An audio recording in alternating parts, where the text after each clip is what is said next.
अनंत गर्जेला अटक, पंकजा मुंडेंचा पीए अटकेत, रविवारी रात्री 1 वाजता वरळी पोलिसांकडून अटक।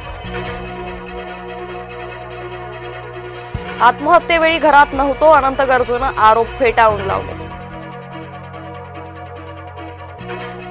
एका महिलेच्या गर्भपातावेळी अनंतचं नाव नवरा म्हणून लिहिलं होतं। दमानी यांनी सांगितलं गौरीच्या मृत्यूचं संभाव्य कारण।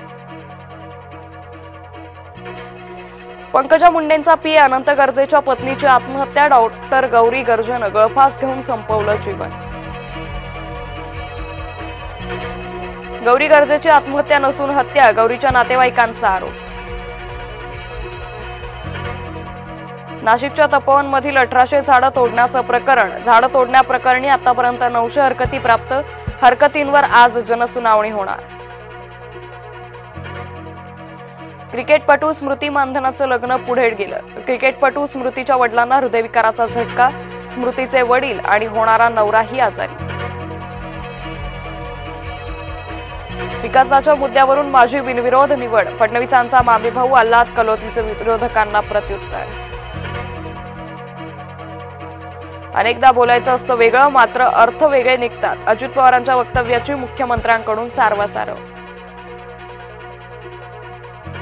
भाजपासोबत राजकीय मतभेद, मात्र भाजपाला सुसंस्कारी पक्ष मानते, खासदार सुप्रिया सुळे यांचं वक्तव्य।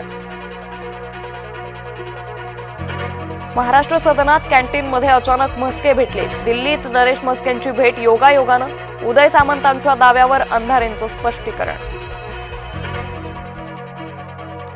देशाला दिशा देण्यासाठी ठाकरे बंधू एकत्र, माजी खासदार अरविंद सावंत यांची प्रतिक्रिया।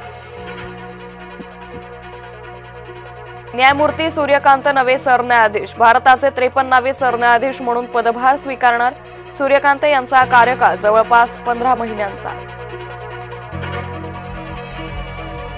भारतीय क्रिकेट संघाला नवं नेतृत्व, केएल राहुल झाला एकदिवसीय संघाचा कर्णधार। नाशिक त्र्यंबकेश्वरमध्ये होणाऱ्या धार्मिक विधीत वाढ, निवडणूक काळात नेते इच्छुकांचा धार्मिक विधीकडे कल, धार्मिक विधीत 30 ते 35% वाढ झाल्याची माहिती।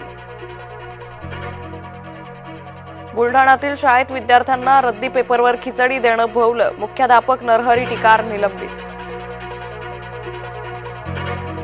पंतप्रधान मोदी आणि इटलीच्या पंतप्रधान मेलोनी यांची बैठक, G20 शिखर परिषदेच्या पार्श्वभूमीवर पार पडली बैठक।